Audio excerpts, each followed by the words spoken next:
Okay, welcome boys. Let's get started. My name's Bo Blackman, and I will be. Is this the right? Oh no, we're in the wrong spot. My bad. My name's Bo Blackman, and I will be covering Henry Ford. He was my leader of choice. Alright, so Henry Ford, as a lot of you probably know, was the founder of Ford Motor Companies. I'm sure you've heard of Ford. I chose him mainly because of the great leadership he displayed and the fact that he basically changed the entire industry with the decisions he made. So I guess for his background, he started off on the farm with his dad. His mom died.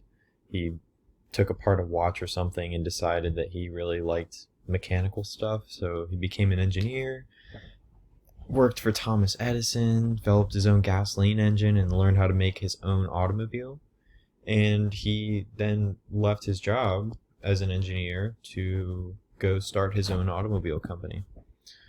So right now I want to just talk about its business structure. Over time, it was founded under the traditional corporate hierarchy, which is pretty much the one you hear about the most, like president of the owner of the company, president of the company, then you have all these divisions, and that's what it was founded under. And it kind of changed over time into large regional geographic decisions after the company expanded more. And you can understand why that makes sense, because then they need more divisions to cover more areas. And in his business, Henry wanted to include the concept of functional groups, which is having like different groups like finance, legal, accounting, marketing, and split them up so that they can all communicate with each other more effectively. Next, we're going to talk about his leadership approach.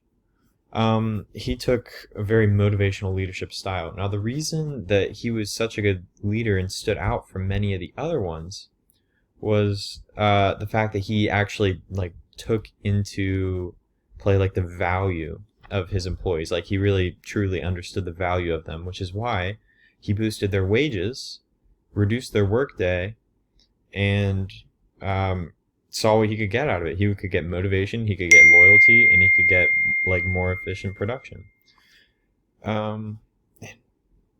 He especially valued diversity and inclusion. He was known to have hired people of all races, genders, colors. And his approach allowed him to maintain long-lasting workers. Like, they would stay longer. He didn't have to hire as many because they were good quality. His organization goals and strategies. So his main goal, his main intent for creating his own automobile company, he was dissatisfied with the way that other companies were running, which was automobiles were only available to the rich, because this was way back in time.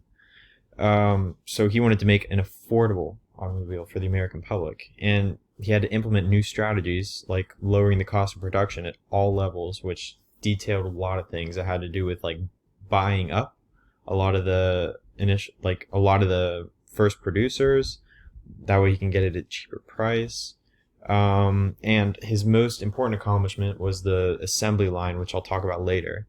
And he instituted a 3-shift system. Now, this was actually very smart because, one, he could let the workers work fewer hours. 2, he could keep production running around the clock, and he'd never have to stop production. And he had the fastest production of any company at that time. His management theory was the closest one I could find was probably the scientific approach. He had a very scientific approach to management, which is basically just the basic structure of monetary compensation will motivate employees to work for your company and listen to the managers. It's pretty simple. He increased the benefits for the employees, which gave them more incentive to work for him. And his methods of planning and controlling. He had an objective in mind when starting his company. He wanted everything to be cheaper. So he had to implement the assembly line. Now, the assembly line, he was the inventor of the assembly line. And I'm sure a lot of you know what it is. basically line up production so that it speeds up the process and you do one thing at a time rather than having one person do this, then this, then this, then this. It's a lot more efficient. So after he implemented that, his production was sped up and he could produce more cars, which meant he could lower the price.